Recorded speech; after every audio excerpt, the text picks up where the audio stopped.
I pledge allegiance to the flag of the United States of America and to the republic for which it stands, one nation, under God, indivisible, with liberty and justice for all.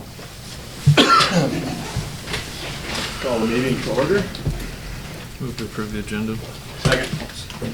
Any additions or corrections? All in favor, please say aye. Aye. Chair votes aye. Motion carries unanimously. Public comment? Yeah. I'm just gonna observe today. What's going on? What was your name? Chris Holthouse.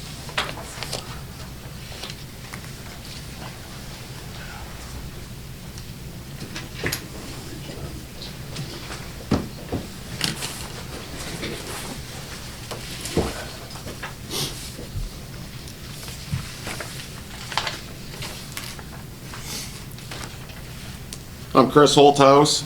I spoke last week that I was at the November 20th meeting of the Bremer County Emergency Management Commission, at which Darius Robinson, County Attorney, presented a fraudulent letter of qualifications, which the Commission then approved 9-0.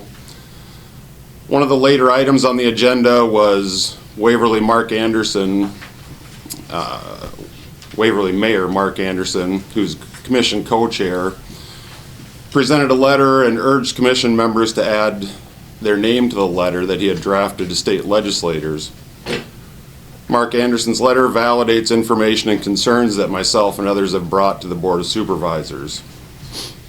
One, the letter overtly acknowledges that the Commission failed to review and apply legally required education and qualifications of a candidate for the position of Emergency Management Coordinator at any time prior to or during the hiring process. The letter goes on to admit that the situation they created through their negligence, quote, increases the potential legal challenges from candidates not selected. This is the exact point I made at the board meeting last week on December 16th. That the county is exposed to 26 more lawsuits or settlements from 26 candidates who are not selected due to the fact that the Commission hired an unqualified person. The letter goes on to urge legislators to promptly lower education requirements for the Emergency Management Coordinator to a level that would make Aaron Goodenbauer eligible to hold the position. Mark Anderson then, in the letter, implores legislators to grandfather into compliance the person they hired, which is a direct admission that Goodenbauer lacks the required education. After all, why would grandfathering be required if Goodenbauer already possessed the legally required qualifications? Furthermore, they had just willfully approved a letter of qualifications in which they deemed him to be qualified for the position. So again, why would you need to grandfather a person who is supposedly qualified? All of this should not go without noticing that Mark Anderson prepared the letter in July of 2025. He and the Commission have been fully aware of multiple infractions, violations, and breach of trust for at least 4 months, but took no corrective action. Instead of carrying out their required duties and obligations Thank you, Chris. to the people they serve, Sheriff Pickett, Dan Wiedemeyer, Mark Anderson, and 6 other mayors have instead spent their time and energy on cover-ups, concealing information from the people they serve, approving fraudulent documents, and most of all, assigning blame, finger pointing, and basically trying to cover their own asses. Furthermore, County Attorney Darius Robinson has been aware of the situation for nearly a year now and has taken no action to protect we the people of Bremer County from financial and legal liabilities, but instead has been an active participant in cover-up and fraud that has and continues to take place. Although you've been able to claim ignorance, you now have knowledge of it, and therefore you're responsible too. Thank you, Chris. Okay, minutes were presented to us. Anybody have any concerns, questions, thoughts? I'd move to approve minutes as presented. Second. Moved by Corey, second by Bob. Any additions or corrections that anyone's aware of? Hearing none, all in favor, please say aye. Aye.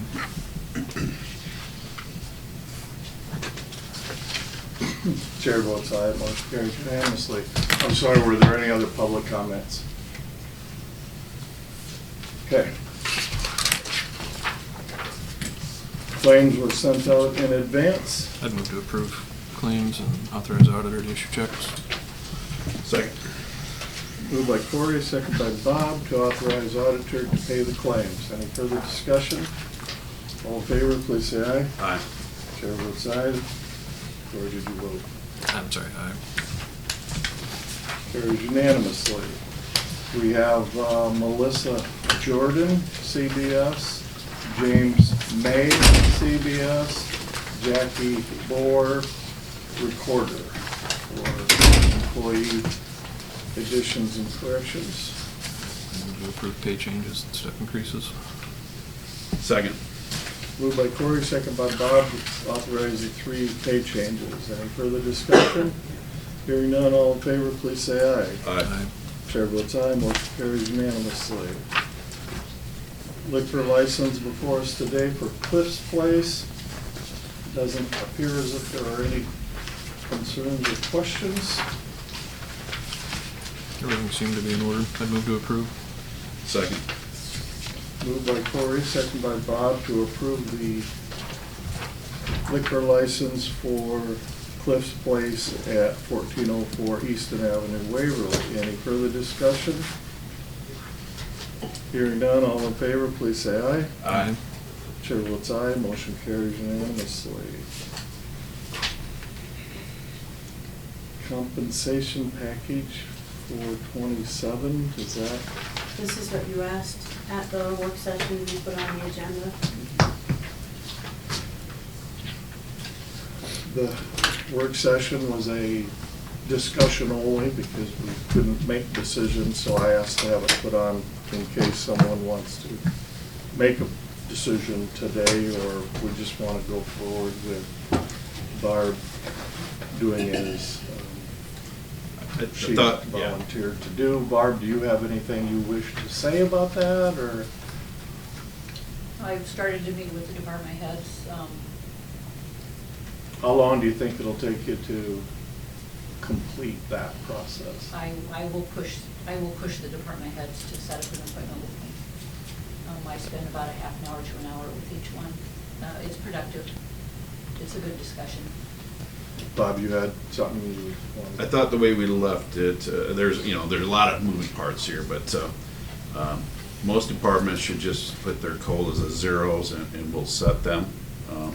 And then Barb is gonna, meet with them for the ones that, if there's significant difference, that we may want to consider jumping up to make them competitive. But there's 3 boards that you're gonna meet immediately with the Conservation Board, and I know the Veterans, and the Emergency Management. Those 3 boards set salaries, right? Yes. So I know Dan was gonna reach out to you. Did Dan do that? Bonzer? No. Okay, you need, I think you should, I think the vets should set his salary, I believe, right? So Right. that needs to be happening. Okay. They will need to have some sort of understanding about what we will allow in helping them decide how they're gonna then budget. Yep, Because yep. true enough, they set his salary, but if we don't appropriate the money to pay that salary, then they're gonna have to realize they have to take it out of somewhere else in their budget to Correct. take that, so.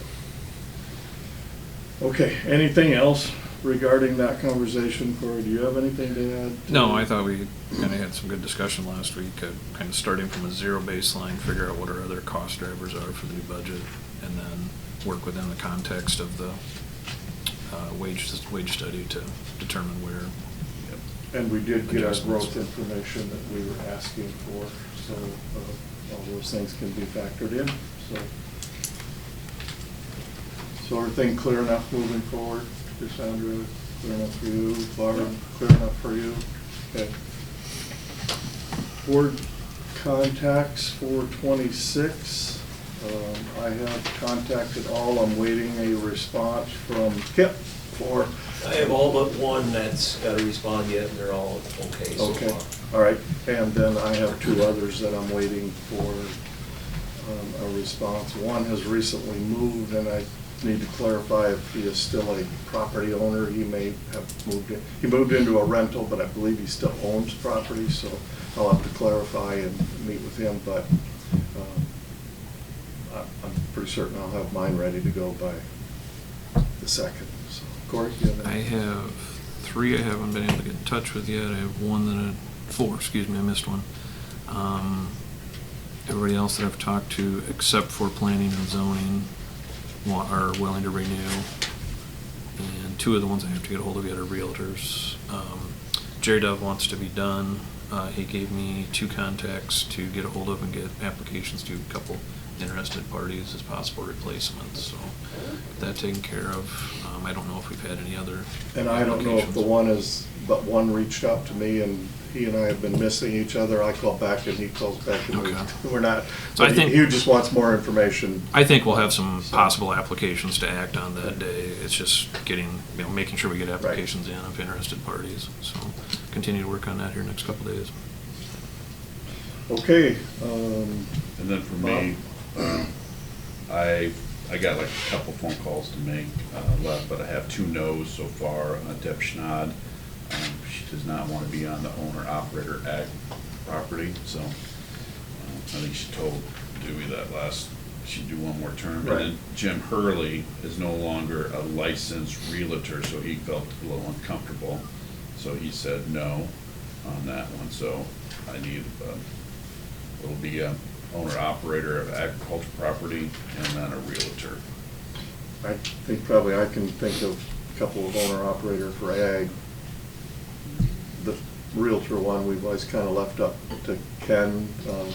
The last one, I was able to get Wendy Malis from Denver to fill in. Those probably are the most challenging ones to get filled in those positions, because they all feel like it could conflict somewhat with their profession. So I don't know, Bob, if you know a bunch of realtors here in town, or if there are a bunch, but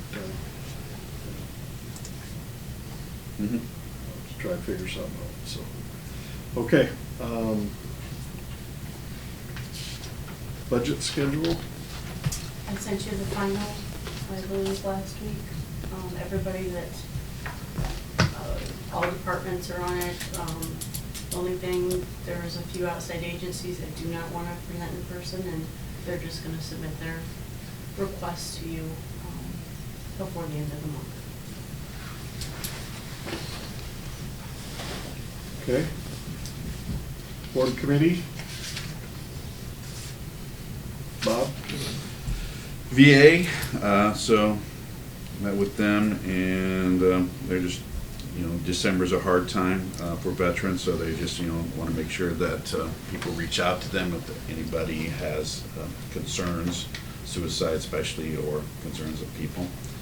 They're working on next year outreach and et cetera, so that was good. Housing, ENERCOG, we talked a little bit about going to a nonprofit, or we did vote to go to a nonprofit versus a government nonprofit. Most agencies are like that, so nothing big will happen there. Then I got voted in as chair. And then we were the area development group. We talked a little bit about housing, so the Homes for Iowa. So I sent some more information from my ENERCOG folks to all the Waverly people about Waverly area development, about the Homes for Iowa, which is, a prison industries program where they build homes. They got like 3 or 4 spec houses, and it's all, around $100,000 cost. So gave that to the area development group. But they have about $80,000 in their funds, so, for gap funding. So if you hear businesses that need support in gap financing, this is a place to go. Kip, somebody can sit up here, whoever's going to be your spokesperson probably, and then that'll free up a chair, but there are some more You back talked there. to, Bob, have you talked to Larry Steinbrown? He's a VA commissioner. Yeah. He's actually building one of those prison built homes. Oh. East in Waverly. So he'd be a good spokesperson going through the process himself. Okay, Corey, you and I will wait to do our board committee updates, and here we have 9:15 agenda item for the EMS Advisory Committee to give us some updates and discussion, so.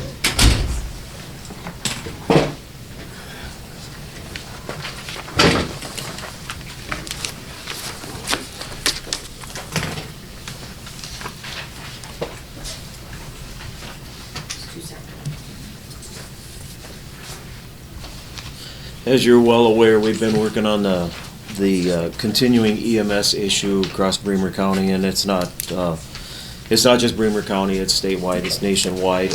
In the past, we've submitted some proposals or we've talked about some proposals that we just weren't comfortable with. So our group has met, and we've come up with another proposal. As I passed out, the situation, more or less, that first grouping of paragraphs describes the issue. How some agencies may be well-staffed today and short-staffed tomorrow. We've got volunteer EMS providers who are working and serving on multiple agencies, and burnout is occurring. Some concerns have been with the EMS essential legislation, that it has to be passed by a 60% margin, and we're not sure how that would fly when services are going outside of the county. So, long story short, we're taking a different approach here, and the proposal is for a county-funded, county employee dedicated to serve as a county-wide EMS coordinator who is also a fly car paramedic or advanced EMT. So what that person would do was they would be equipped with a response vehicle, not an ambulance. They're not going to transport, but that vehicle would be equipped. If you go to page 2, it's got the advanced equipment. So when a 911 call comes in for an ambulance, this person would respond from wherever they happen to be located that day, and I'll do a little sidestep there. The thought would be they're going to need to have a physical mailing address somewhere, possibly. What was that? Possibly with public health, just so they've got a mailing address as a county employee and a place to put things. But the responsibility would not be the expectation would not be that they would be in Waverly at the public health building. They would be moving around to all of the departments within the county. When there's a 911 call, they would be simultaneously dispatched. If the responding crew, the initial responding crew, has an adequate crew, they could let dispatch know to have them disregard 1022. If the responding crew is at a lower level than what is needed, so that we need a paramedic, this person would continue to respond.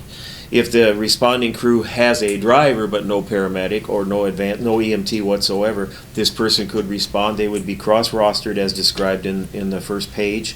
They would be cross-rostered on all departments, so they would be members. The reason for having the equipment is if we have no EMTs or paramedics, advanced EMTs responding, they would have the equipment that they would need. Each service would maintain their autonomy. They would still be functioning as they are currently, and hopefully this would take care of some of those shortfalls. The other thing that they would be doing is coordinating EMS across the county. So that's training, coordinating training, grant writing, looking for funds, trying to improve the efficiency, and making sure that everybody's working to the best of their ability. If you look at page 3, the benefits are improved likelihood of adequate staffing. We would still face challenges on subsequent calls. There'd be a higher likelihood of advanced level of care for more patients. Each of the services would still maintain their autonomy. There'd be improved EMS coordination across the county because of this regional EMS concept. There would be no 15-year commitment as EMS essential, the 422 or the 357 F and G. So if this program doesn't work, we can end it. We're requesting we look at a 1 or 2 year pilot project to see how this goes. If it doesn't work, we just end it. We would be able to, there'd be no vote needed initially. We would prove it works. If it works, then we would look into how would we fund this for the long term. This adds one position that addresses a critical need, the work schedule based on data showing the highest call volume, and the county employee designation with IPERS benefits would be a positive for potential candidates. So challenges are the initial startup costs and then an additional county employee. But we're feeling this is so far what we've been able to come up with, the best bang for the buck return on investment. Really minimal investment compared to some of the other projects we have discussed, but big gain. So the employee would be a sole person or individual. correct. What about sick time, vacation time? On those, for those days, we would look at, we'll just have to fill in as we're doing now.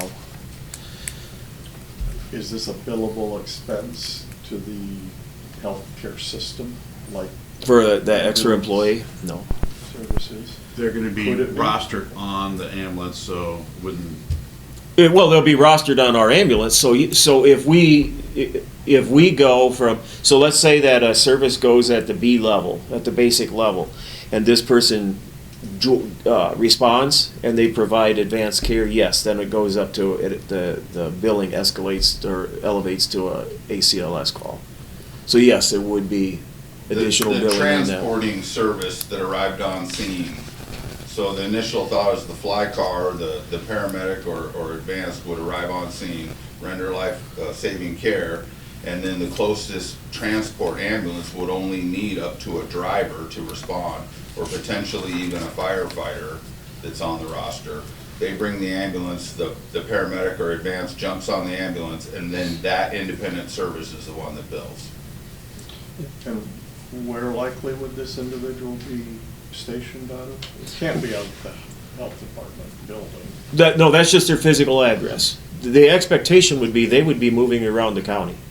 So one day they may be in Tripola, but if you take yesterday an example, so let's say they spend the day in Plainfield making sure that all their gear is right.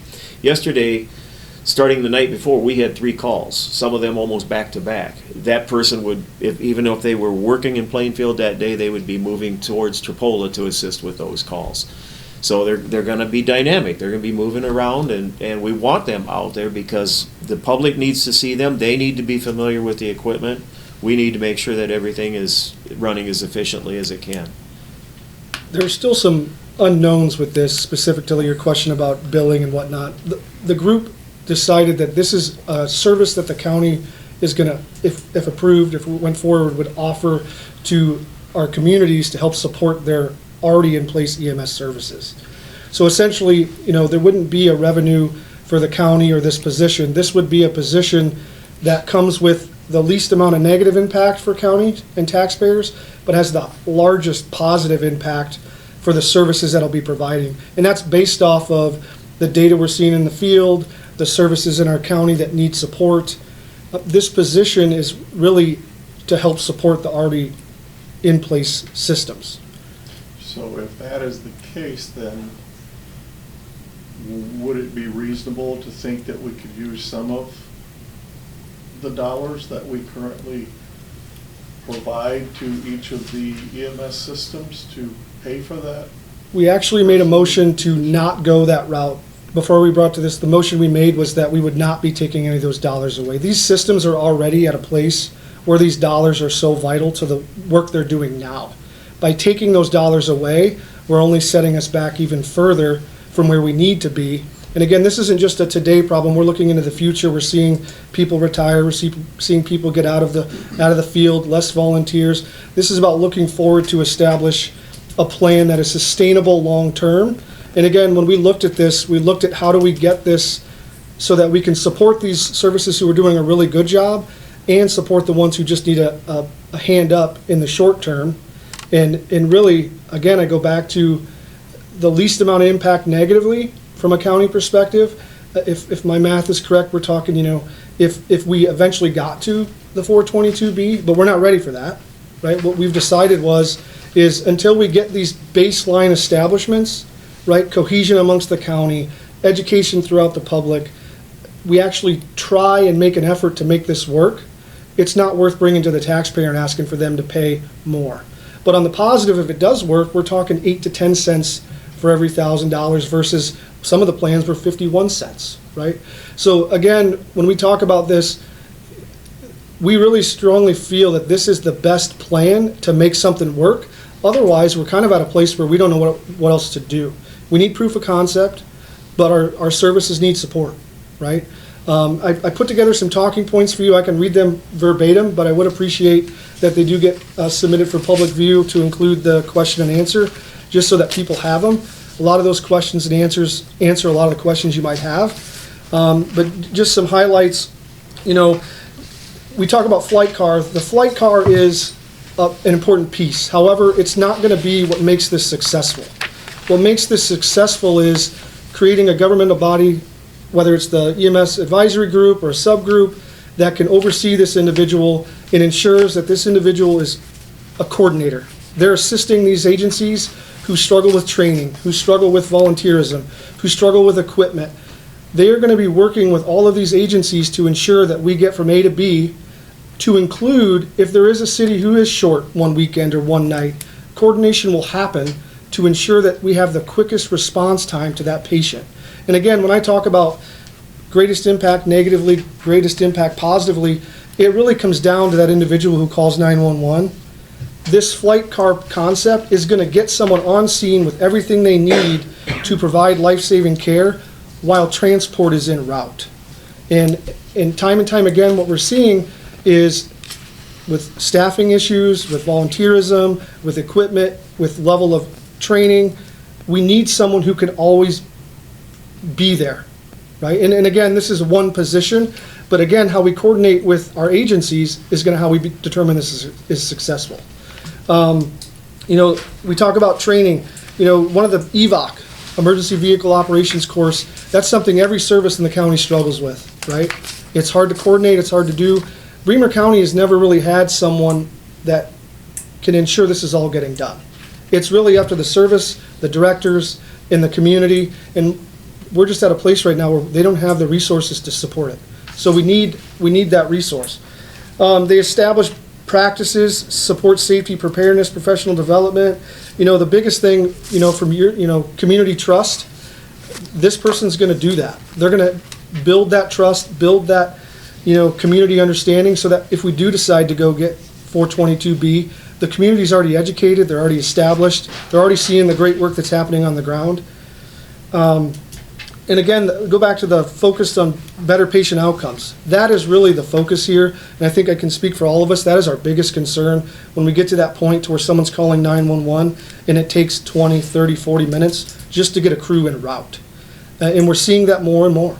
And if some of these guys want to speak to that, they can. From the Waverly Health Center standpoint, we're really in support of this. It's not about having another responder in the field. Again, I cannot emphasize that enough. It's about strengthening our entire system. It's about long-term sustainability. Supporting our volunteer service is a huge thing. They're still the backbone of what we do.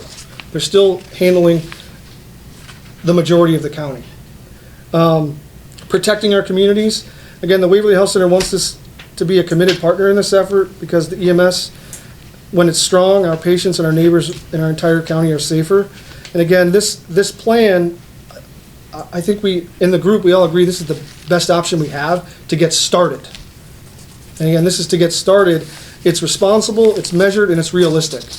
Again, how we pay for it's another question. But again, when we're coming to you guys, there's a need, we need it, and really, I think it's fair to say we need it now. And I'm not saying it has to happen today, but that's how, the reality on the ground is that's where we're at. And I'll let you guys speak on that if you guys have anything else to say. But I guess I'd like to highlight 2 points. Logistically, other services in other counties have done something similar. For instance, if you have Waverly Health Center having a crew in Iowa City or Mayo Clinic, and then someone comes in with cardiac arrest, a STEMI or whatnot, a critical transport is needed. they're potentially leaving the city uncovered. With this fly car possibility, that person instantly shifts that way to the area of most need to cover that, and which could affect anybody in this room. You know, my children go to school here and whatnot. Also, this would create a cohesion among all of the services for training. If we do go forward with the essential service in the future, this is profound, the impact it will have on getting voters on board with this. That's what I have. That is a question that I have, or at least in part. It would be a Bremer County employee, as you're laying out. You got Sumner System as a standalone, or not a government system. You got Waverly as a government system. Tripole, I believe, is a. They're all government system other than Sims. Okay, so what legal processes are gonna have to be gone through to establish requiring all those agencies to be willing to be a part of the system? We In met. other words, I'm that employee and I roll into Tripole and the Tripole crew says, well, I'm not listening to you, or you roll into Denver and they say that, or, what would authorize that person to have any authority to? We'd have to form a formal agreement, but we can't do 2080 because with Sims being non-government. But we would have to form an agreement, file an agreement that everybody's on board. The EMS Association met last week, and we've all voted for it. It was unanimous to move forward with this. So. And like I said before, there's gonna be cross-roster. This person is gonna be. Absolutely, right. cross-rostered. They're members. They will be members of all these departments. And typically, the fly car provider would be the highest level on scene, unless it's a mass casualty and we have numerous paramedics arriving. That person would be the highest level of care, so they're taking the scene anyway. And then from a financial perspective, how is this, how would it be looked at from the taxpayer feeling like, well, you didn't want to bring it to us for a vote, you just wanted to make us pay for it in another way? I think there's another way to look at that. Instead of going to a vote on an unknown, this is a pilot project. If we can prove that it works, we take it to a vote and they can say yay or nay. If it doesn't work, this group, you guys, we shut it down and we go back to the drawing board, rather than having that long-term commitment that comes with the vote. And when you sit down and you speak to individuals and you talk about it from the standpoint of, we're no longer looking at this from how much can we spend, what do we need, big picture. We're looking at this boots on the ground, what is the situation, and we're approaching it from what's the least amount of money that we need to do the job. And this is the plan we have in place. And when we speak to people in the community and we talk to the public, that's why we created the Q&A. That's why we're talking about the talking points. It's important that these folks ask questions so we can avoid any assumptions, right? So, again, when you sit down with these people and you break it down and then you actually speak about what it's like to call 911 and you're waiting and you're waiting and you're waiting and there's no one coming and it's 20, 30, 40 minutes, the cost of that, again, we're talking about a plan that was once 51 cents on every $1,000 to 8 to 10 cents maybe. And that's not even exact math. But what I'm saying is when you talk to them about that, we're asking them for 8 to 10 cents on every $1,000 to ensure that someone shows up. And yes, the data says that our people are waiting longer, our volunteer services are struggling, and people are going to continue to call 911. And it's just going to take longer and longer for them to get there. So that's what I would say to the community. We've done our due diligence. We've gone high, we've gone low. We've coordinated, we've worked really hard together to make sure that we have the best plan, the most affordable plan, to ensure that the residents, it's because of them, right? If they're not calling 911, we're not needed. That's what I would tell them. This plan also acts in good faith, and I think they would see that. We're starting off with the lowest need. Everybody's taxes are going up, mine definitely, and I believe this is a good faith effort. And that's the great thing. If this is proof of concept and it does work, Maybe we don't go to 422, but maybe we do go to 422B. However, we've defined what we need and we can speak to that.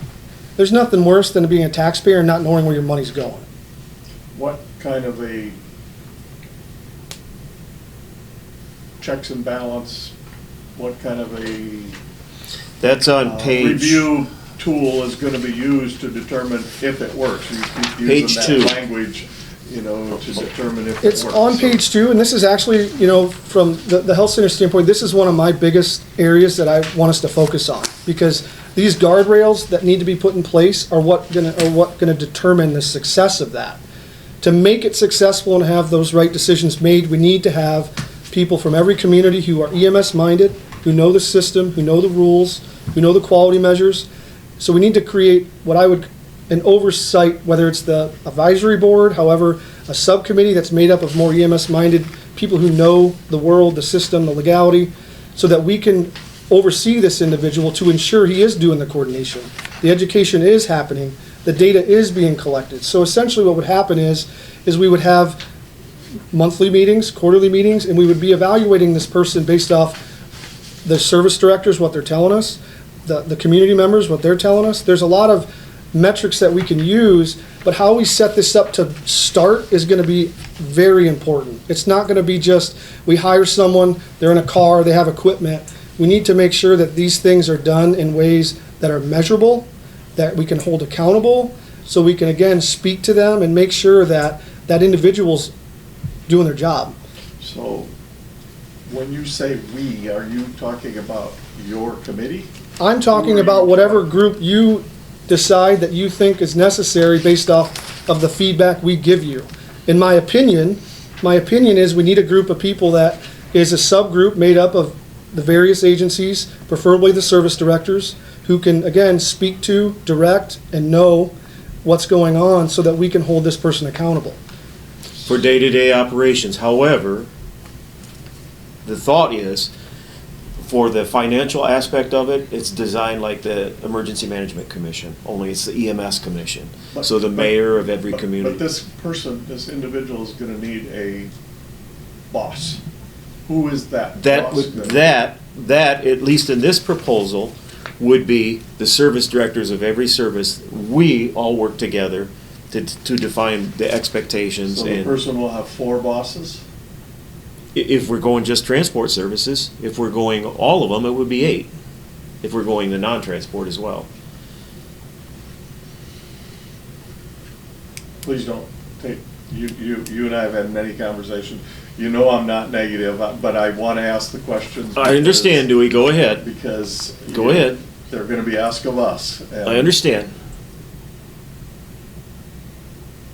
But we have to do something. Doing nothing is failing.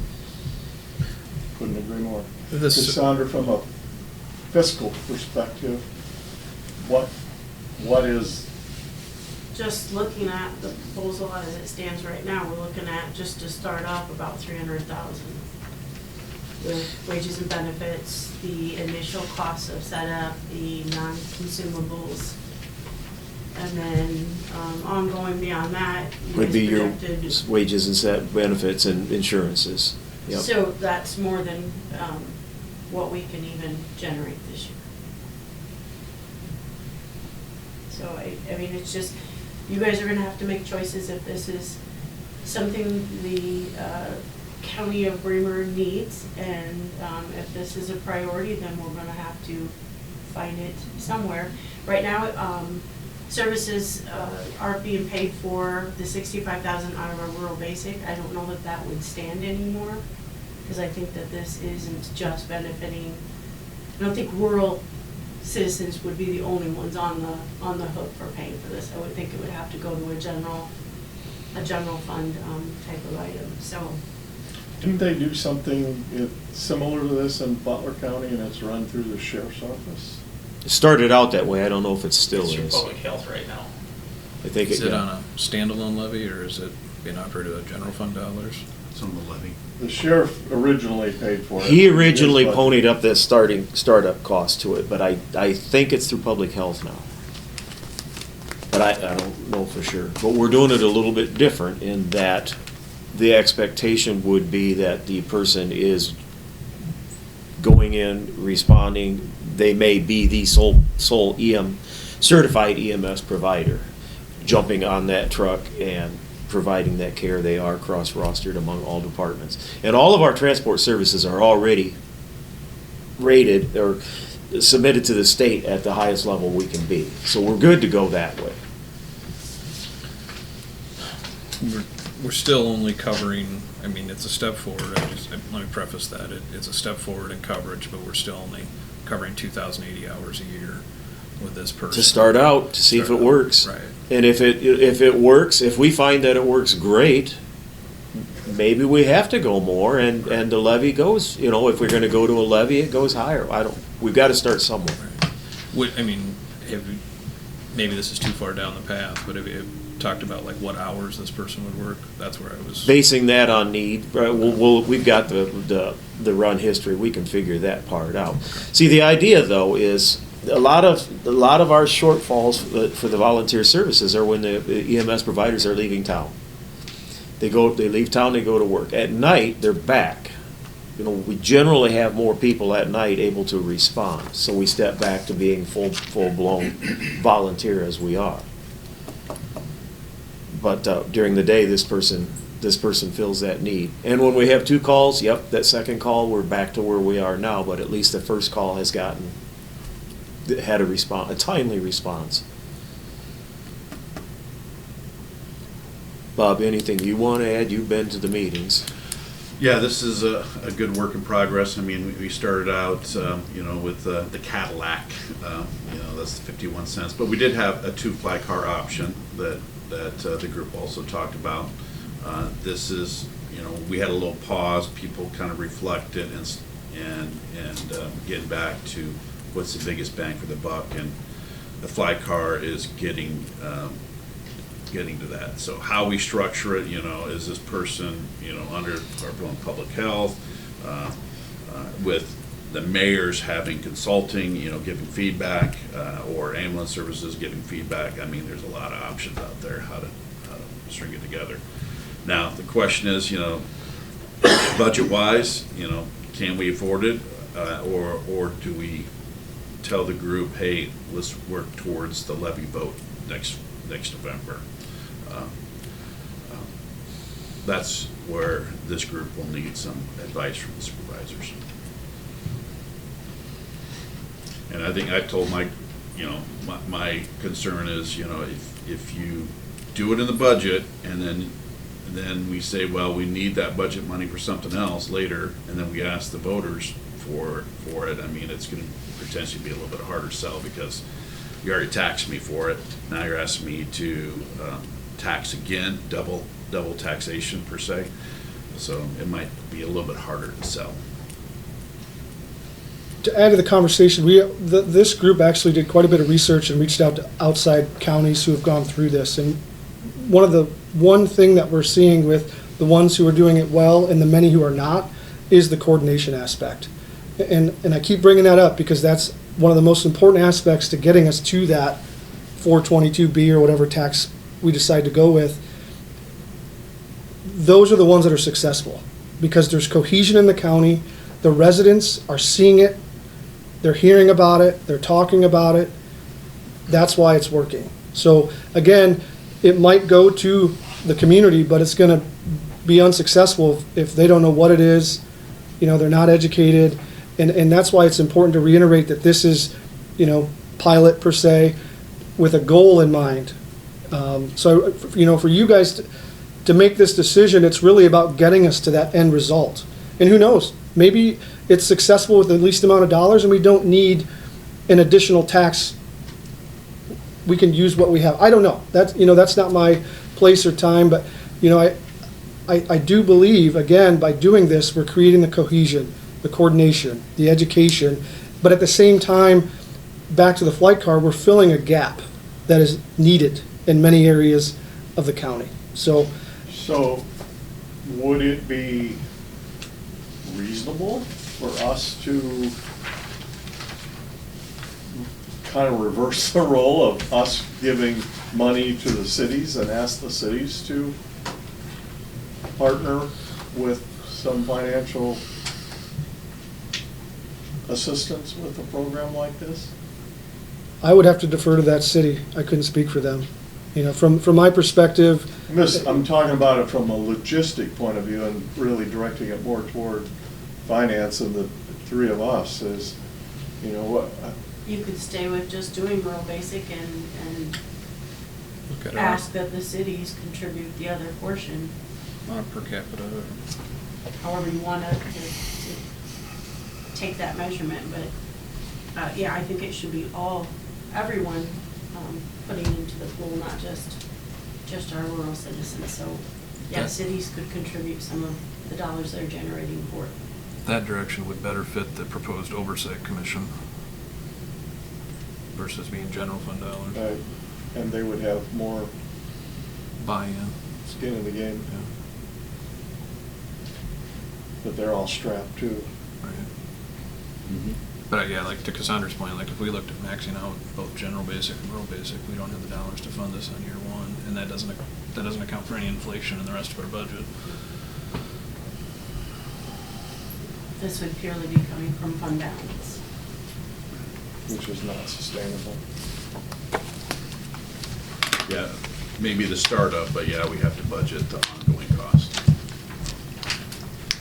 I like the concept. I think there's some questions to work through on how we fund it. I see the need completely. I think it's the best proposal we've seen to date by far. Is there, it's a pilot program, so no one else has done it. In 99 counties, no one has done this exact model.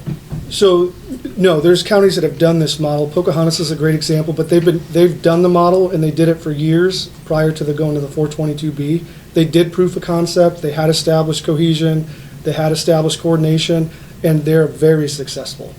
And when we spoke to them, they were able to do it at a rate and a cost that was the least amount of impact for the taxpayer, but the biggest bang for the volunteer service, while working with their hospital, in this case it'd be the Waverly Health Center, to ensure that the system is supported in a way that's financially feasible for everybody. Why does it just have to be the Waverly Health Center? We have 2 hospitals in Bremer. I can't speak for them.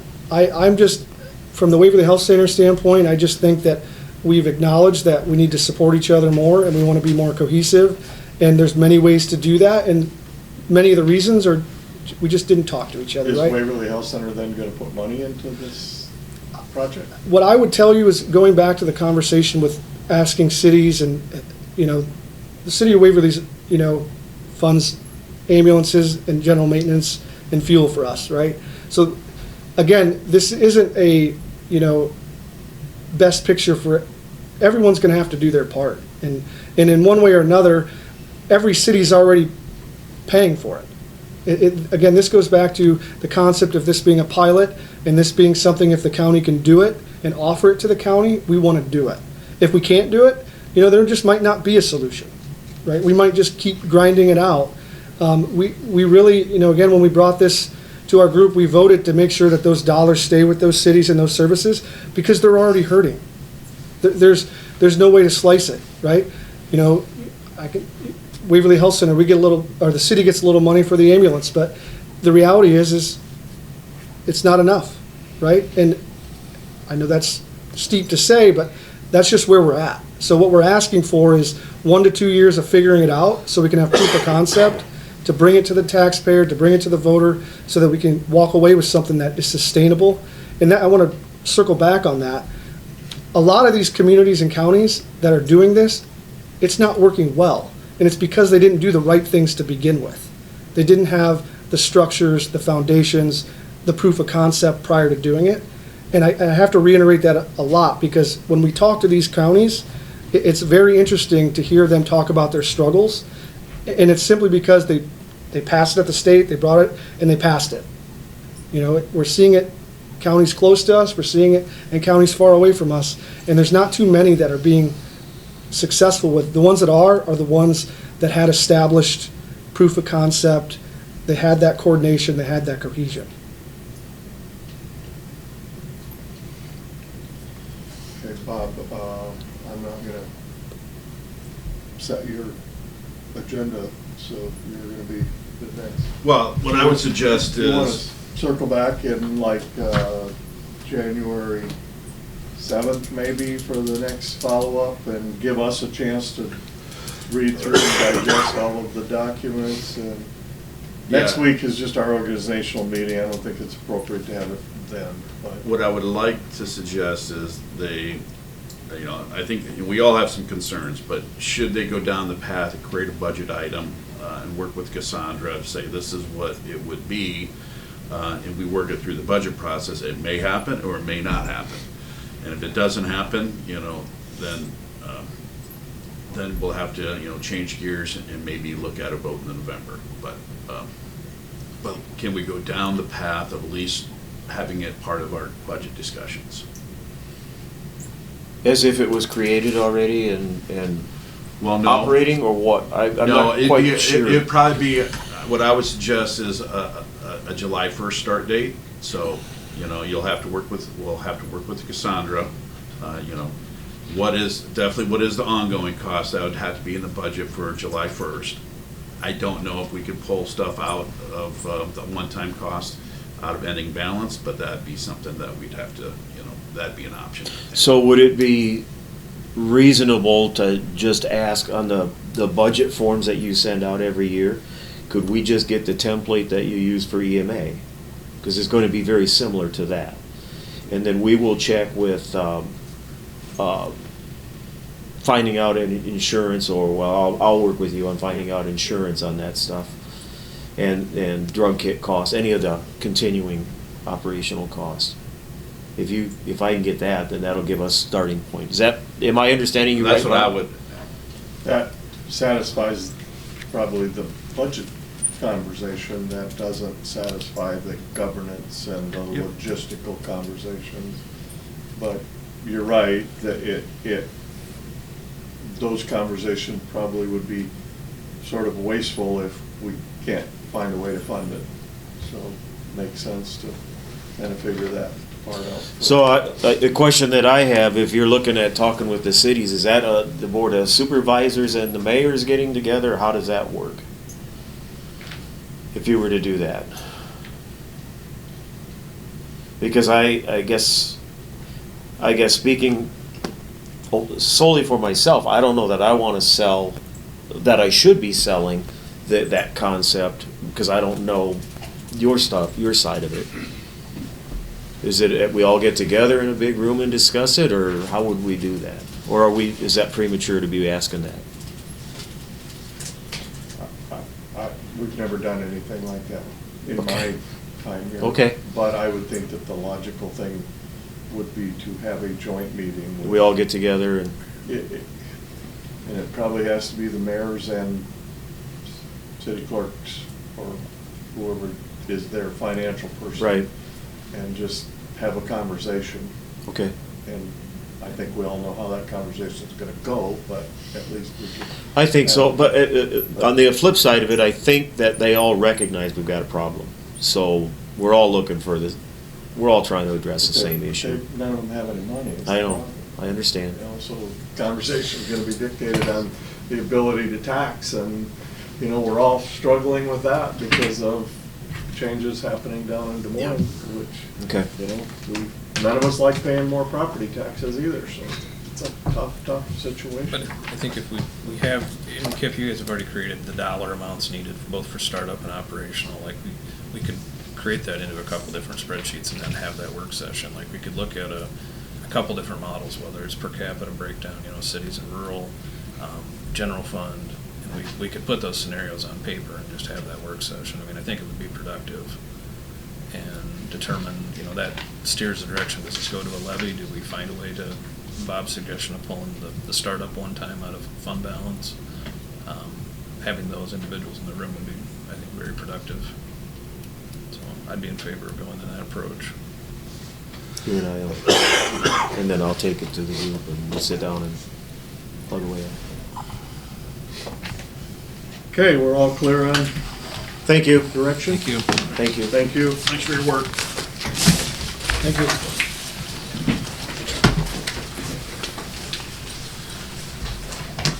You okay?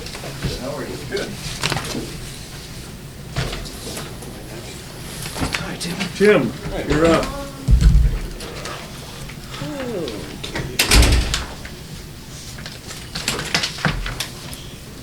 I'm not sure if there's a special sheet. Let's go there. Let's make it to this, and then we need to.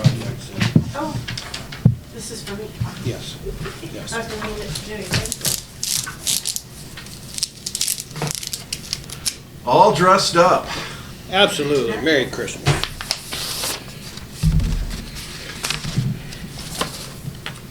Okay.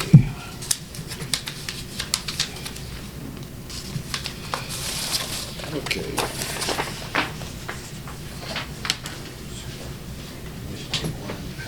Thank you, sir.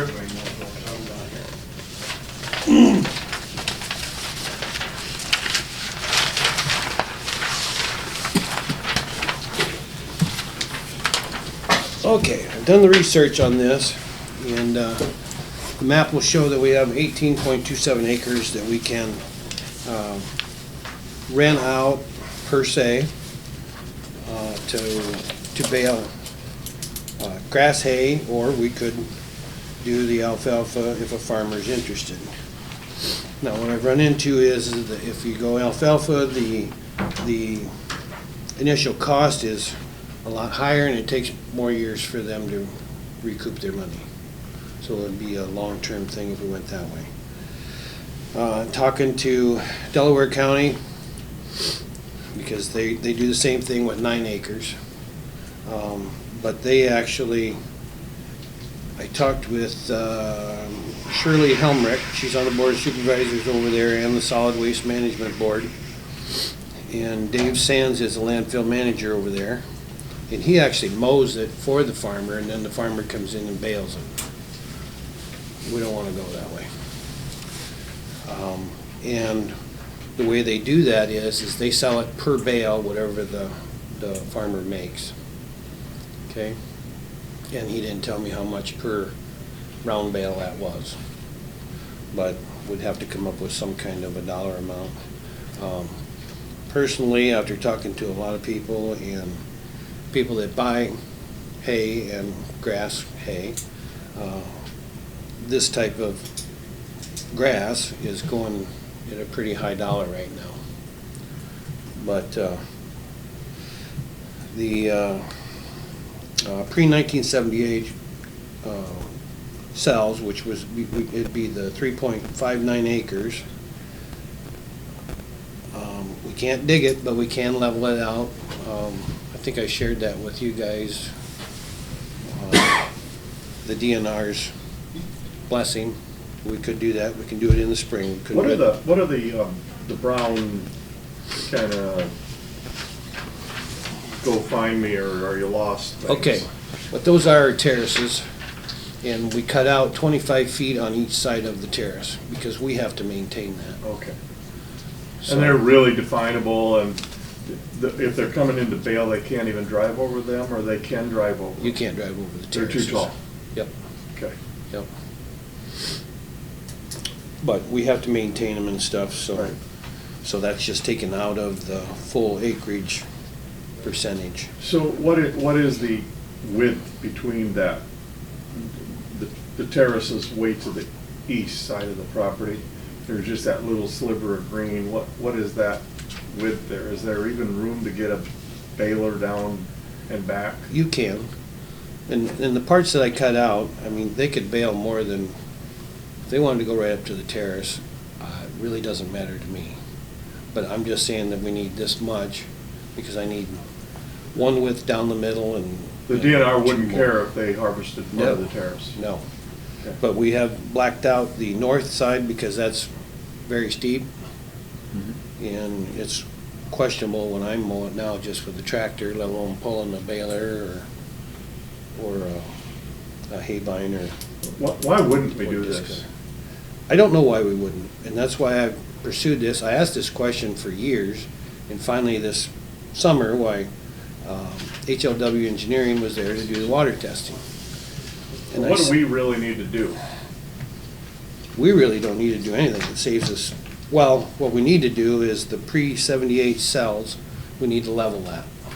That way it's mowable and bailable, because it goes like this. And we have the engineers sitting behind you, we have the capability of doing that without hiring contractors to come in to do that. And do we need a permit from the DNR to do that? No. No, but it's gonna cost us $50 an hour. We figure 2 days to flatten that out. Now, the garbage that's in there and has settled, I don't think you're gonna see much more settling than, because this is pre-78. So then are we going to revegetate that soil that's disturbed, or how are we gonna? We would handle have to seed it down right away. Okay. Would it And be that that would- whole in- 3.59 acres end up disturbed, or would it just be small areas where the cell walls are? Well, when you take the crown off, it's gotta go Spread out. somewhere, so then we're gonna have to seed. But we'll want to seed it down anyway to turn it into productive.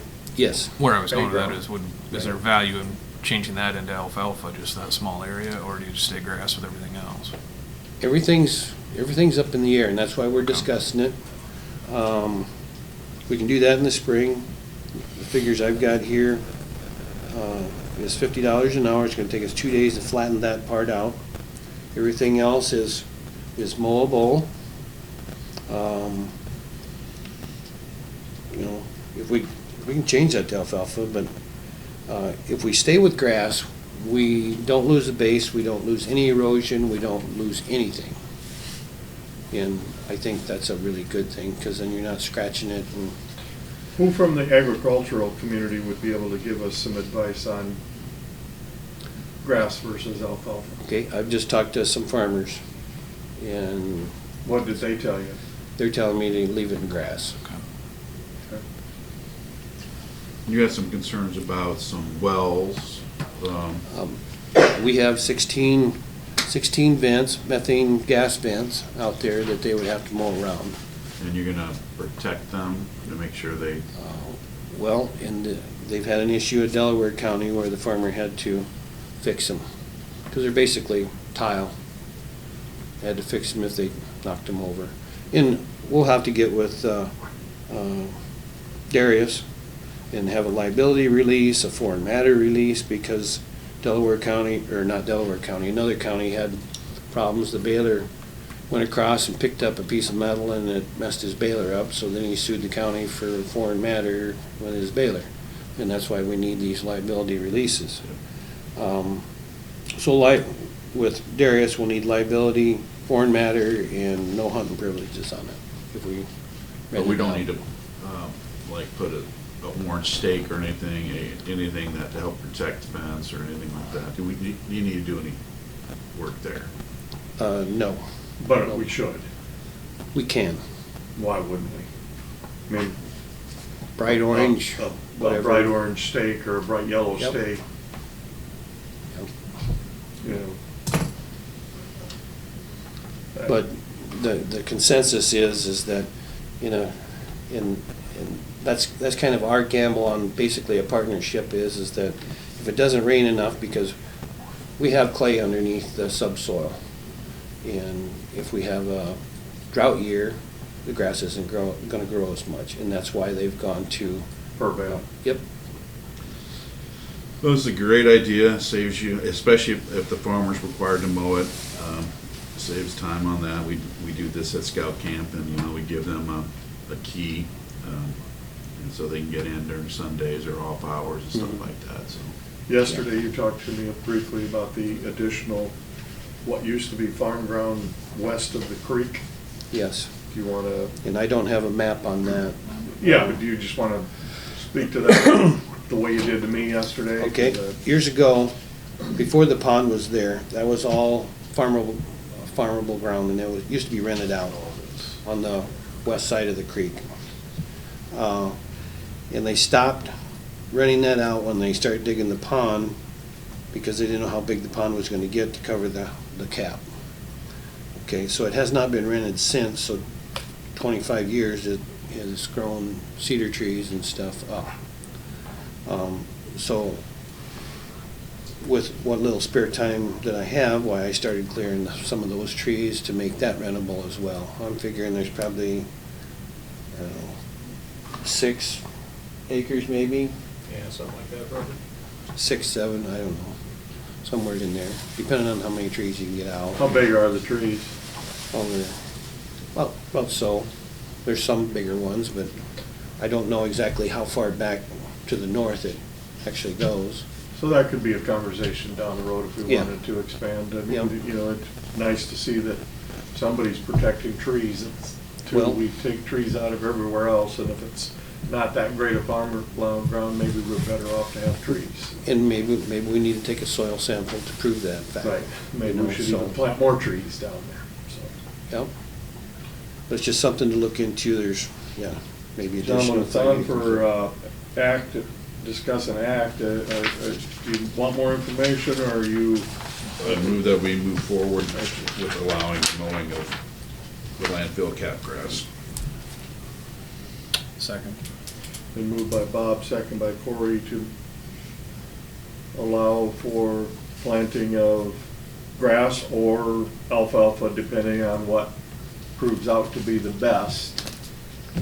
Okay. Is that how you want your Yeah. motion? Any Or you want- recommendations into who you want me to talk to? Use your discretion. Because it's farmer based, you know, I mean, You're managing it, use your discretion, as Correct. Corey just said. okay. Right, so. Any further discussion? All in favor, please say aye.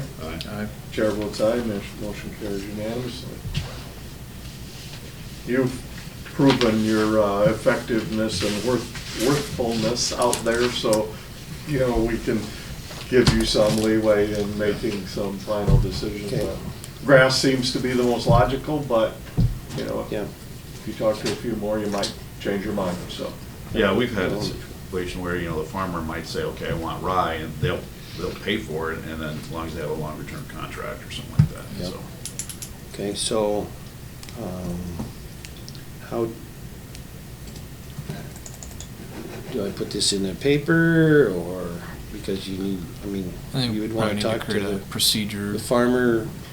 I'd say the first thing you need to do is talk to Darius. Darius. Get examples from those counties that already have it, so we're not Yep. redoing, Yeah. rebuilding the wheel, and And that's present why- those to Darius and have him get the legal stuff done first.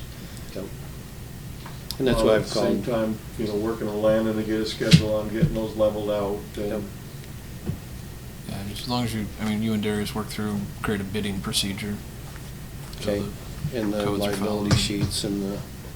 Figure out what the all that. advertising parameters need to be, and so, you know, you've got that way you have a procedure to follow. Yep. And like, I don't know the cost of what's gonna seed, cost to seed 4 acres, but I guess I'll go to co-op and see what versus what. Might check with Nick too, he might be able to give you some advice there. Yeah? Yeah. So, Yep. Okay. okay, Thank you, Tim. thanks, You bet. Steve. Landon?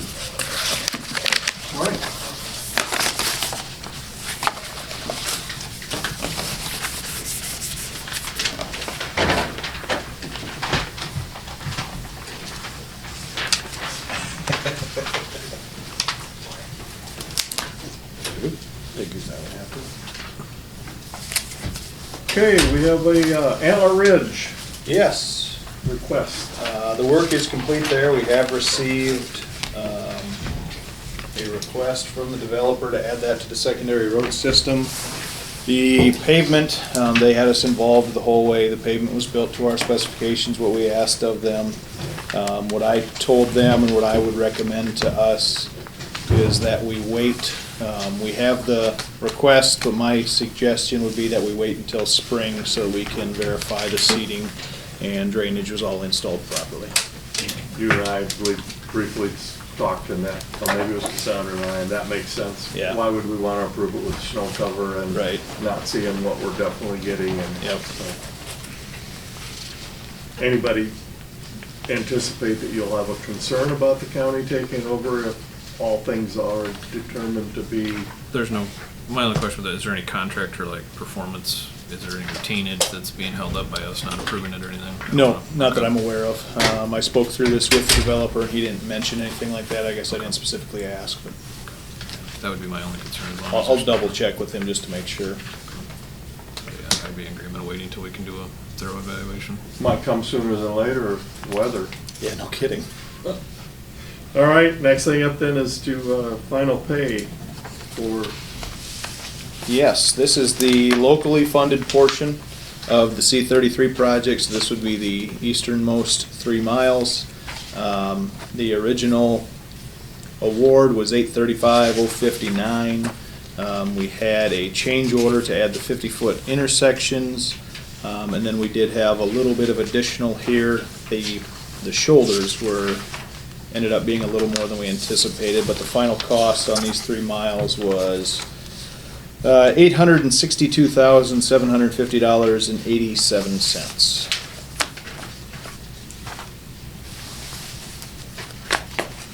Move to approve and authorize the chair to sign final pay estimate. Second.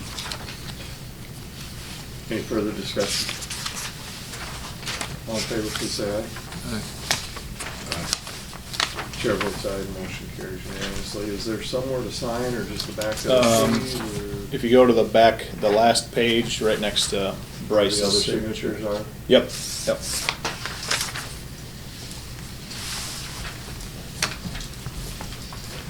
What else you have for us? I don't really have anything else. With that warm weather, we're not doing a lot of plowing right now. It's just a lot of brush cutting, which is okay too. We got a lot of that to get rid of.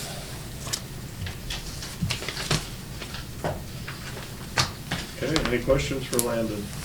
Thank you. Okay, thank you. right. Merry Christmas. Thank you. Merry Christmas to you and family. You're back on January Corey, did you have any board? I did not. Tony will take you up in about 5 minutes, so. Yeah. I did not have anything last week. Yeah. I had, Christmas, that's perfect. 3 intercog exempt and regular You too. board and RTA. We thought we were gonna have an audit report, so we scheduled for an hour meeting at our board meeting, and the audit wasn't totally ready, so we didn't have that. We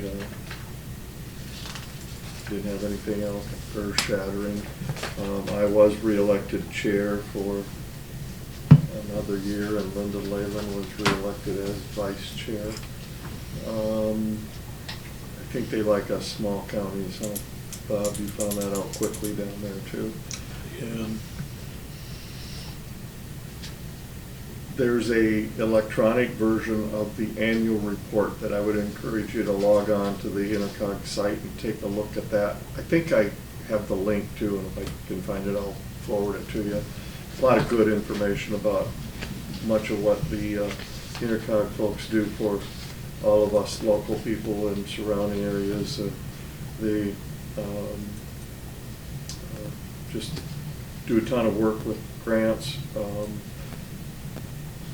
Brian Cryer Labor was recognized and honored for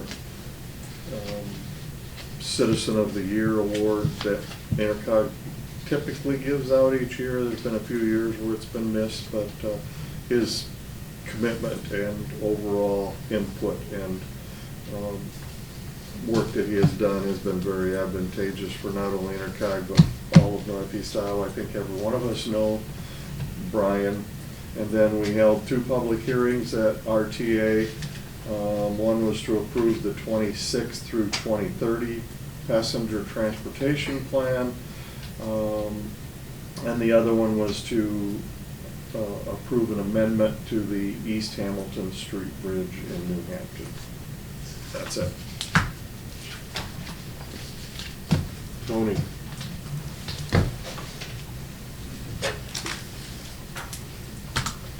Morning. That is a lot of documents to tell us that our insurance cost went down. Mind reader. I'm not so sure you're so good at it, though.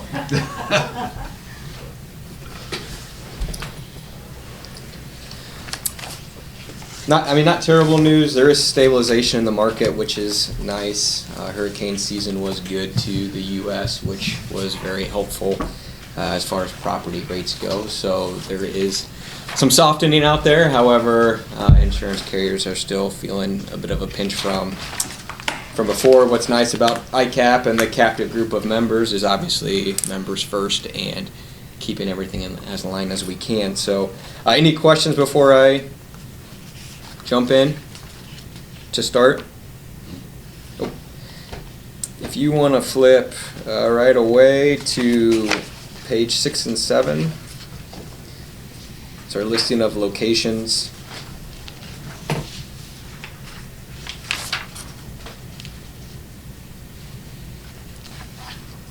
And if no issues there, we'll look to page 8. At the top of page 8, you can see our blanket between buildings and our blanket between personal property, or the contents of which is held inside those buildings. Remember, as we go through this, that property also includes to ICAP scheduled equipment, which will have a secondary list. However, when we look at deductibles and everything of that nature, the property deductible will follow onto the equipment form as well. There hasn't been any significant adjustments for inflation on property this year. We had some small additions to, in addition to a building that we added in, and some equipment that was purchased. Outside of that, no real significant inflationary changes to our overall property. What building did you add in? I'll have to get back to you. It was out at the maintenance shed. It was one that had hail on it. Oh, out at Landon's place, one of the, We essentially doubled the size of the building. And so the addition was reported this year and added this year. But I can get you the specifics on it.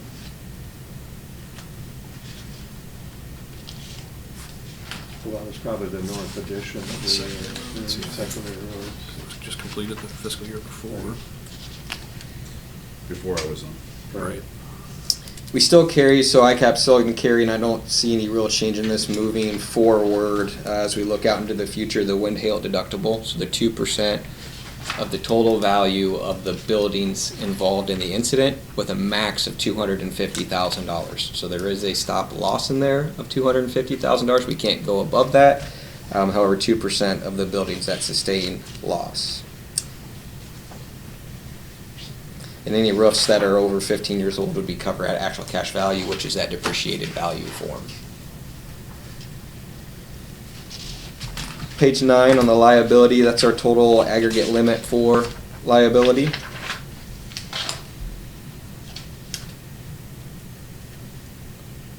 An employee benefit liability below that, which would be we forget to add someone to a health plan or something along those lines. Coverage to pick up resulting medical expense.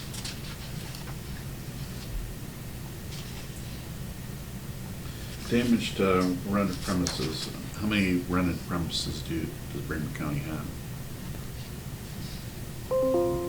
So this would typically be used in the cover. Most of the rented premises that we would have, we would either per lease have to cover the property value, or what this is, a kind of a catch-all. It's usually for a storage unit or something that we pick up and just haven't scheduled as far as property location or something along those lines.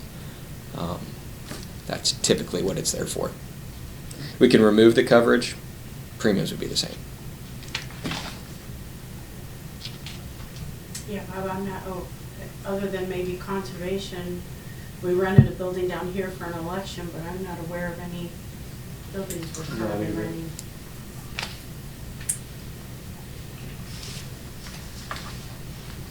But if it's not Yeah. gonna change the premium cost. Early in my career, I once said that was free, and I was corrected to it is included in the premiums. The inland marine, so this is the equipment that I was discussing before with the property, and our total limit of scheduled equipment there. This is the only change that the real significant change that we saw to the policy. Landon went through the list of equipment, and a few pieces have been placed on the stated amount. So that is included now. That is included in our rates as we move forward. And those are all listed. If you look at the inland marine tab as you go through, anything that says SA next to it would be stated amount.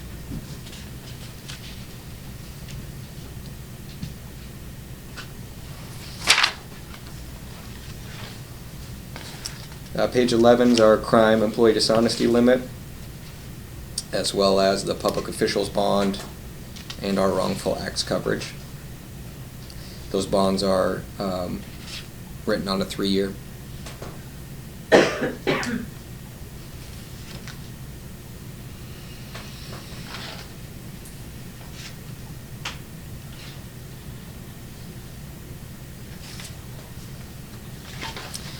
12, we get into the auto, so liability related to our auto. The auto schedule in the tabs behind list out each independent vehicle. Vehicles with the deductible showing have the comprehensive coverage. We don't carry collision coverage on any of the vehicles today.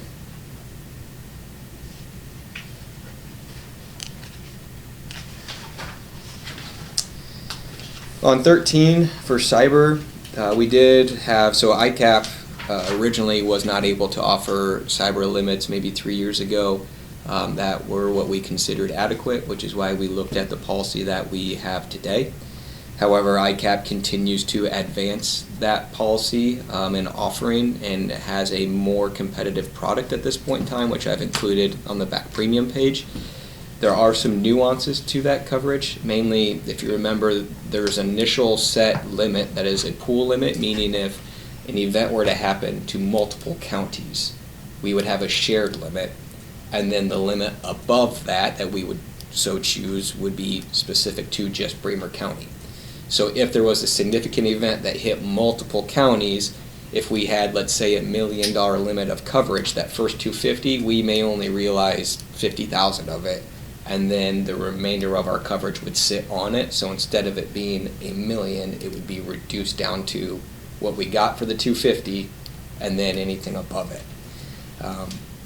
From our standpoint, that's an additional risk. However, there is a premium difference as it lies there, and I reflected that into the premium page.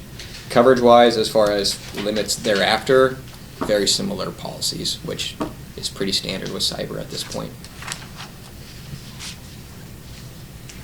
So that was 13 and 14, and 15 is the premium summary. Looking at the premium summary, the property fleet rate was essentially flat. It did not move. The only differences there were the additions to the policies that we added. If you look just below the total there, the ICAP option for cyber is listed and its resulting premium.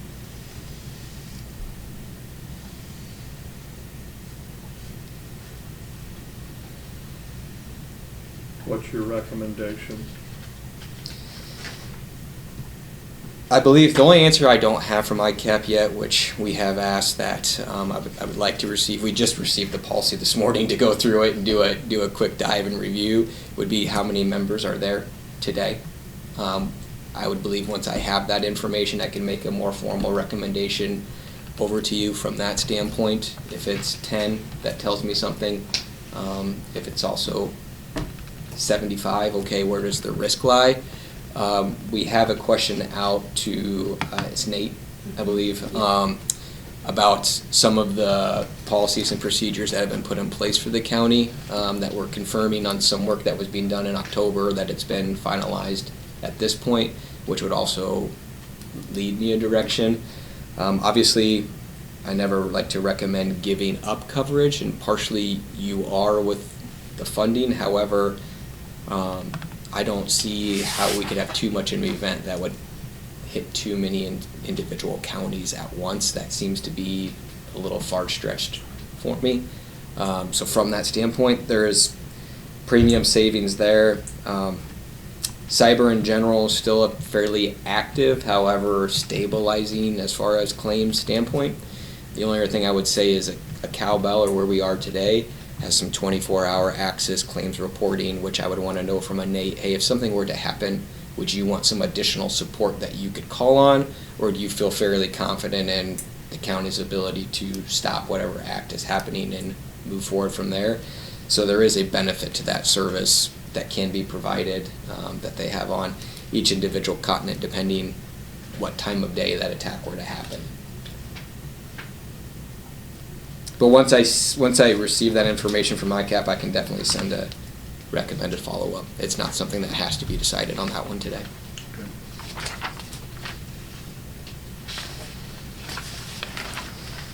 Each year you do have the ability to look at increased liability limits through ICAP. So that is something that is being offered, and I have here on the invoice sheeting where we could move up another layer of liability if we so choose. Are we currently in a window similar to other counties our size? I don't have any issues where we are today. Based on my knowledge, it's limited, but in my knowledge, we are pretty standard, pretty equivalent to other counties.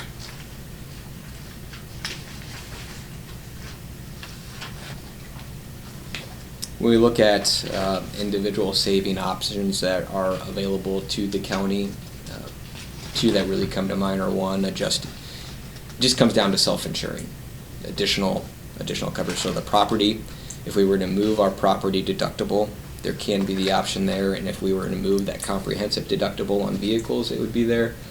We've looked the last 2 years at the vehicles, and there just hasn't, essentially one claim would wipe out whatever savings we would have. It just hasn't made complete sense. On the property, even a 10% rate reduction on our property, again, we would be one claim on a piece of equipment away from losing. So while we can win if we go claims free, as we look out over 5 to 10 years, we would likely lose in that situation unless we make a very significant increase in that. Well, comprehensive for the autos is kind of a no-brainer with the number of deer we have in Bremer County. You're gonna hit a deer. Yep, it's gonna happen. Yep. You do have the ability to, as far as the collision coverage, you can pick vehicles. So we could say if we wanted to do, we did ask ICAP, could we do a 2024 and newer, or something along those lines if we wanted to protect some of those units. They will let us one-off some of those at this point in time. Sometimes what you'll see in a captive is eventually they'll say all or nothing because we don't want the adverse risk of just the expensive units. But at this point in time, they did say if we would like to, we would have that option. We would just need to notify them which vehicles and get coverage considerations.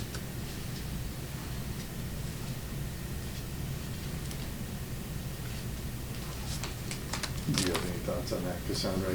To me, that sounds penny foolish. Yeah, I think with our past history, and yes, we just had one where we're not covered and it's gonna be a heftier claim for secondary roads, but with our history, this has worked for us, and I don't see why we would change at this point. Not too sure.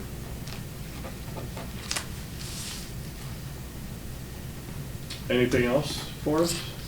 Things to note, ICAP they are in the process of doing their 4-quadrant review of all properties, so they will be scheduling a point in time to come out, and they are going to want to review each individual property for insured to value limits is what they're looking for. So that will be coming. However, they haven't given a list of when that will happen to each individual county, city, anything along those lines. So we expect that to be in the next, they were doing the southeast quadrant this year, so we expect it to be the next 3 years. We just don't know when that will be, but that will be something that will be coming. Are there any results yet? Are they finding? There's not, based on just my experience in general. They are going to find things, but they're going to find small things like a light pole that we installed at a county park and didn't think about it, or a kaibo or something along those lines. And then they're going to find buildings that individuals have acquired and just hadn't thought about it. From a city and counties, I mean, there'll be sports dugouts or something that just didn't hit the radar. So there's been such an inflationary push over the last 3 to 5 years, really, that as far as insured to value, I struggle to think that there'll be too much there. There'll definitely be some, but those limits have been pushed pretty significantly, as you're aware. Is there a motion to approve and authorize my signature, and then we would do a separate item if Tony comes back with information that encourages us to add the additional insurance that he spoke of, or? I'd move to authorize the base renewal as presented. Second. Moved by Corey, second by Bob, to approve the base renewal. Any further discussion? All in favor, please say aye. Aye. Chair votes aye, that motion carries. Do you have something to be signed or? I do. Yeah, make sure I get these in the right hands. So how the, bills separately? They do. Yep, yep, they would be separate of the above, so.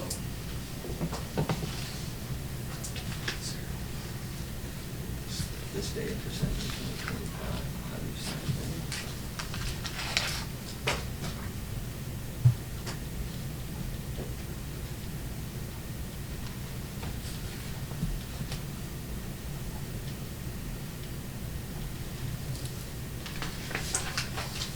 This is nothing that we reviewed, the policy review the property and vehicles, confirming to the best of your knowledge that this information is complete. At this time, let's sure we get a little. Come on now. Maybe you're too cold to work.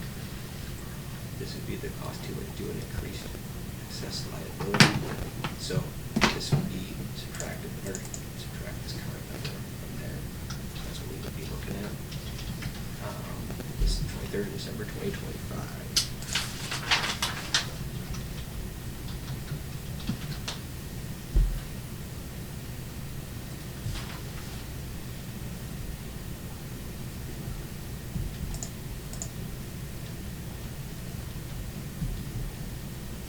Sorry for saying 30, good number. It's okay. And Cassandra, they're asking for the continued membership when billing will go I'm gonna do the 20. 20th of January. Yes. You would just write the 20th of January in there? Like to have it done for like the week before that, but that gives me that week just in case.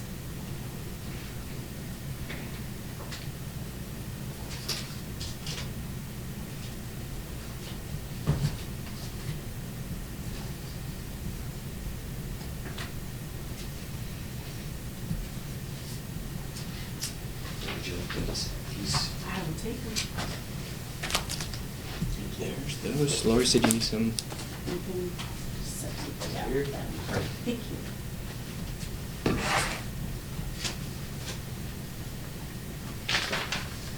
We'll scan those in and send copies over to Cassandra. Thank you. Thank you, sir. And then we'll just wait to hear from you. I'll send a on follow-up the email on the cyber. Cyber? Yep. Okay. Perfect. Any other questions for Tony? Tony, I have you on for eminent domain. Grab onto it. Yeah. Would you like to re-up again? Why not? I didn't get a lot of You did phone it. calls this year. That's right.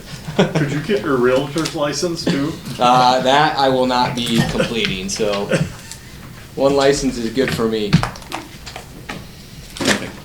Anything else? I tried to help you, Bob. Thank you, gentlemen. Thank you. Thank you. Thank you. Have a Merry Christmas. You too.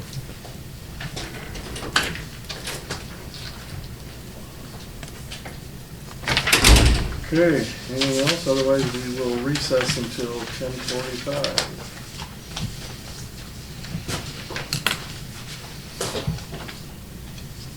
We'll read through these EMS documents. They presented a lot of information to us, so.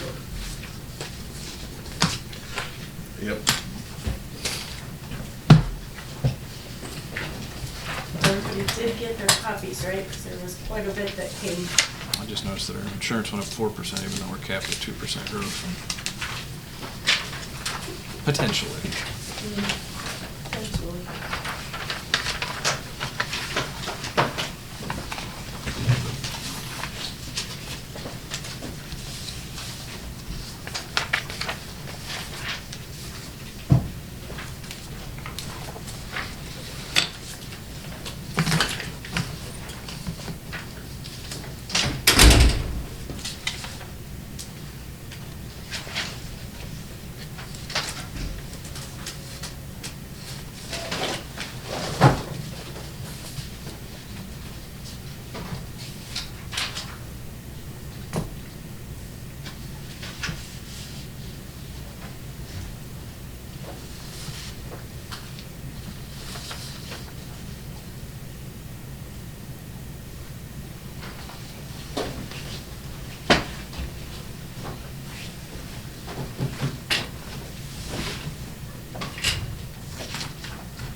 If you look hard enough, you could probably find a study on absorption of caffeine. Probably. Or maybe that could be another job. I could commission a study. I wonder if there's a grant available. Sure there is. I'd probably start with hitting up Tim Walls.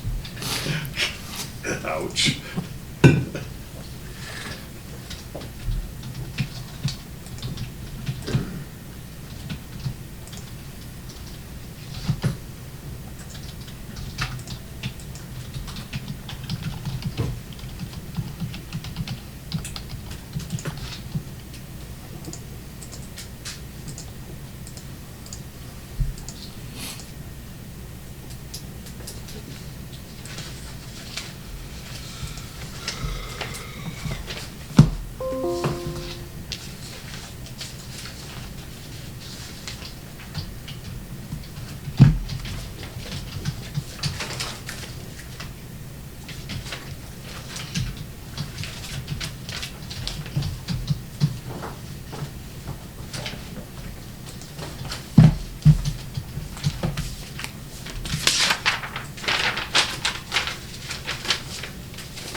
How many hours does your daughter put at Bartles? Every other weekend, and then typically on every Monday night from 4 to 8:30. Last night she worked till shift change at 10:30 because she didn't have school today. A couple extra hours. I don't know what that. So that'd be what, 24 a pay period, I think. I gotta get there next month. Wheelchair. She's going on the Costa Rica Spanish trip for school, and we challenged her to pay for a portion of it herself. And so that kind of motivated her to, and she really enjoys having her own means of. Yeah. A good portion of hers goes to Ignite, Nutrition, Starbucks, scooters. Zero goes in her gas tank.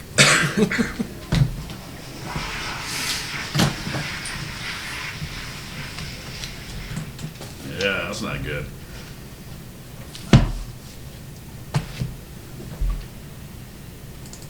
She enjoys it. She really connects with the residents.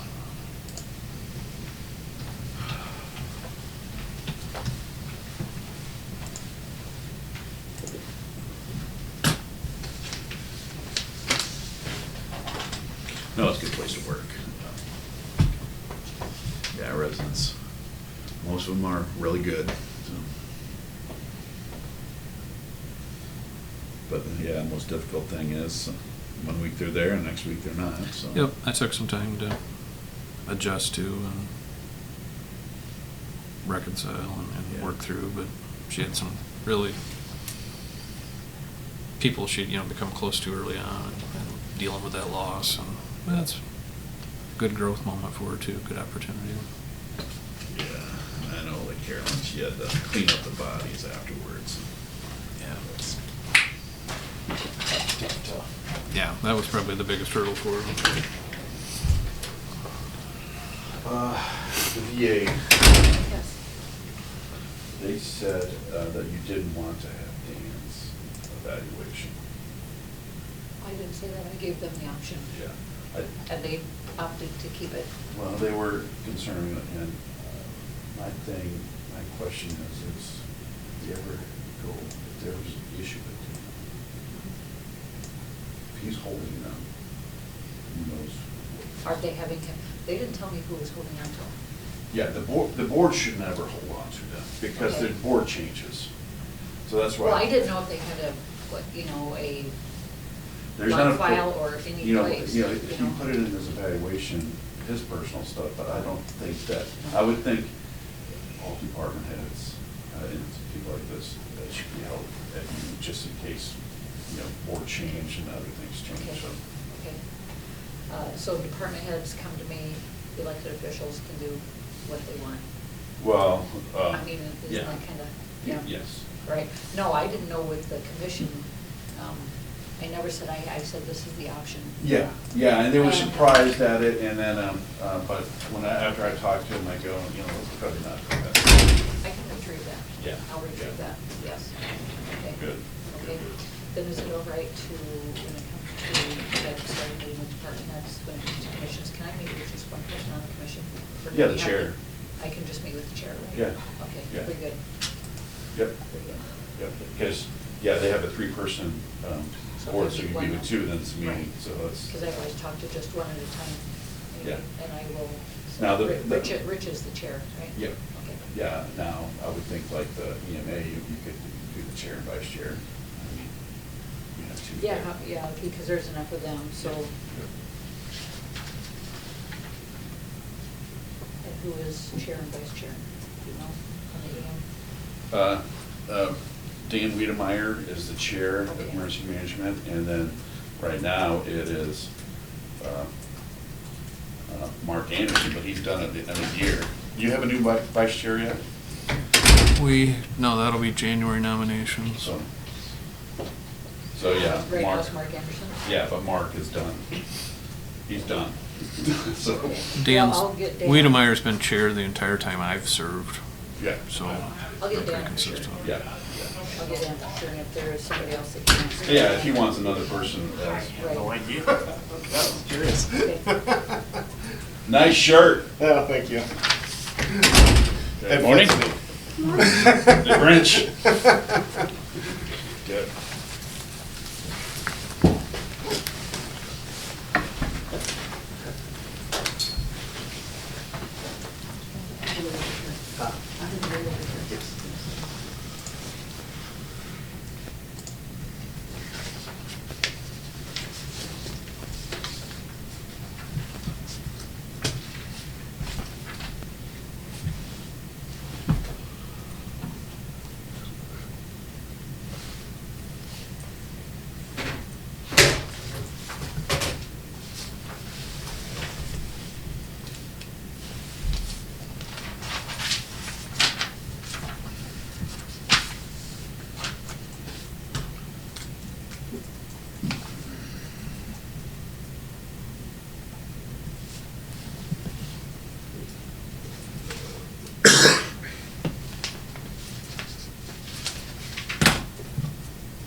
How are you, Aaron? Good. Good. Nate, Morning. about 30 seconds and you Kick off? can take off. Well, we just talked about you for 10 minutes. Well, hopefully it was all good. Insurance, cyber liability. Did they approve, or I just responded to Lori yesterday? Again. Tony's just gonna look into whether we stay with Cowbell or Just go to ICAP. pick up ICAPs. Go back to now. ICAP? Yeah. Okay. So we like to, definitely want to hear your recommendation on what your thoughts are afterwards. It depends on premiums and the coverage. I think the last time, well, we weren't really given a choice, so. But, yeah, I'll look at whatever information he has. Okay, it's 10:45. Nate, you're here to discuss and hopefully approve a AI policy for Bremer County. All right, so I was approached actually by Aaron a couple of months back to see if we had an official AI policy, at which time we didn't. I started working on it, and again, it's just from a legal perspective and liability with the use of AI becoming more generous, to probably have something in place to protect the county and give some insight on proper uses of artificial intelligence. Well, it looks like a lot of good work went into it, and I usually can find something to pick at, and I can't find anything. It was That submitted to disappoints both, me. to Barb and Darius. This is revision 2, so Okay. made a few, on the legal side, Darius had some recommendations, so I made those changes. So what you have before you is what's been through the hands of HR and the county attorney. Who did you use as a shell? So verbiage comes a little bit from policies and procedures we already have in place, and then just standard procedures throughout industry. So a lot of it comes from private sector because they've already had this established. Utilize AI in a lot of ways already. So. And then the employee must complete mandatory training on this policy. Is that right? Do you have some training, or are you just saying that if they want a tool, they'll come present to you and get some training? What's your plan? That very question was posed by Barb. So we have training loaded up and ready to go. We just didn't want to release it to anybody before there was a policy in place. Okay. Sounds good. So any new tools that they do use, they'll come and talk to you first, or what's the? If they're looking for direction, most of it is laid out in what is public record and what's not, which I would say majority of it is public record. We don't have any agreements, whether it be with Grok, Gemini, or into ChatGPT, any of these large language models that are currently available. And it's not something we'd probably pursue. So as long as we stay by the guidelines, I think we'll be okay. For the most part, I know a lot of employees have already been utilizing it. And it is a great tool. There's just some things we've got to be aware of in there before we start entering things into it. Back to training question, all employees must have complete training? What if they never use a computer ed? So our training model right now, as it stands, is if you have access to email, you'll get those trainings in your email. Okay. If you don't, then the chances of you running across a computer are relatively slim. Okay. Other than for clocking in. But again, that's something, our users that clock in, they just do it real quick and then they log out, so. Aaron, does this help you, or? I haven't read the policy, I guess, but it's just, like Nate said, it's. Would you like my copy? I don't know if I can read it that quick. So why did you bring up the question? Just because it's something that's being used in more and more, just whatever you do. A lot of it, what I use it for is just to clean up what I have in place, but there's still, you need to read through it to make sure it's correct, because it's not. And maybe I'm not IT first, but I think what I understand, you have to really prompt it to what it spits out. The old adage, garbage in, garbage out, still stands. Yeah, so I mean, I put some stuff in before and it hasn't come back 100% correct, so you need to read through it and just not take what it spits out. I mean, yeah, there's a lot of good stuff it says, but you still have to know what you're doing. I guess that's right. And AI across the board is still learning. I mean, and we're training it by using it. Where it really shines is in programming and in mathematical formulas. Those are factual. It's easy for it to compute. It doesn't have to foresee the next word that comes in the sentence. So, I mean, we had something at ISAC, we had IPIP come, and we just said, what kind of policies is out there with open records and what, and they don't really have a whole lot with it either, since it's fairly new with it. So that, I guess, is what kind of prompted me to ask Nate, is do we have any policy on how to use AI? So I'd say I'm real naive with using it. I just use it to clean up stuff I sent out and whatnot. So check spelling, stuff like that I'm not good at. Yeah. So if we would send this to AI, would AI come back with any complaints about the policy? there's a possibility. And it depends on which version, which AI you use. They might have conflicting results.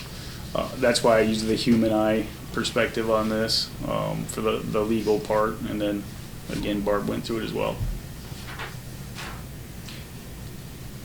It is amazing. My daughter just had a book written, 10 prompts or 12 prompts, and boom, wrote a 300-page book. Mm-hmm. Crazy stuff. But yeah, it'll be definitely interesting to see how departments use it in the future and stuff like that. So, And there may be more stringent things coming down the pipeline when it comes to HIPAA. It's already outlined in there as far as PII, what you're not ever supposed to, because again, we don't have agreements and won't have agreements with the big players in this. So as long as you're not using it to formulate your case notes or anything like that, I think you're good. And if anybody has any questions, I can send out an email with the policy saying if you want further direction, I can do my best to provide it as I understand it. well, like for Aaron's department, I could definitely see, have AI read all the newspapers and look at all the real estate transactions and hey, this is the difference that I see what you have versus what they're advertising. I mean, it's called an affinity group that a few people in our association is starting, just how technology can be used with it. Just how it can assist us with anything, and I would still say you still need that human element with stuff. I mean. Yeah, it's gonna, hopefully prompt you to it's a look at it or tool. review it, but yeah. It's a tool, but yeah. I honestly, I don't know where it's gonna go with some stuff, but.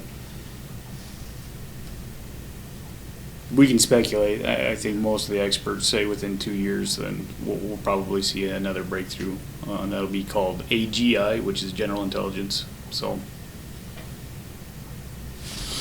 And what will that do to change life for us? It depends on what books you read and who you listen to on that one.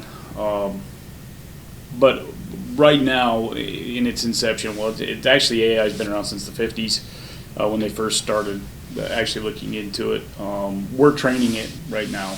AGI will be when it can actually make decisions on its own, from what I'm told.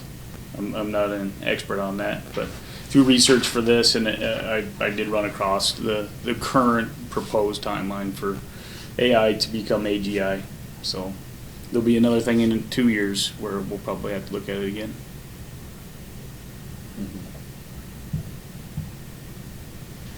Are you recommending, and Barb, do you concur to recommend that this policy is sufficient? And I do. Do you want to make this a part of the handbook? well, how else would we get it out to Well, people? Yeah, a permanent part of our handbook, yes.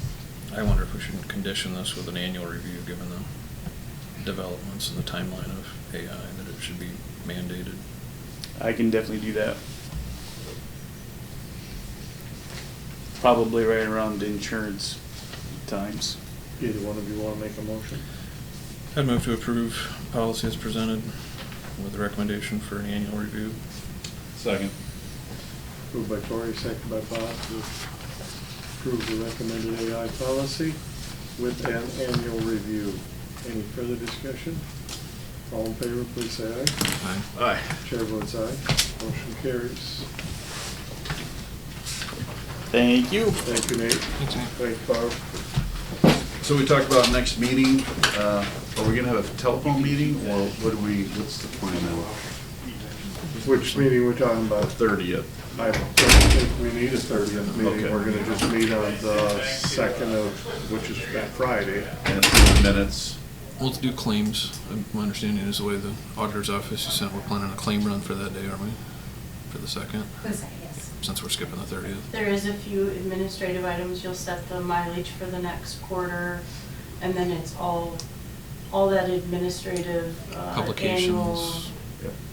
But she had a question about approving the minutes, but the minutes That can wait. has been taken care of with the Okay. county attorney, and her determined that it's not an issue. Great.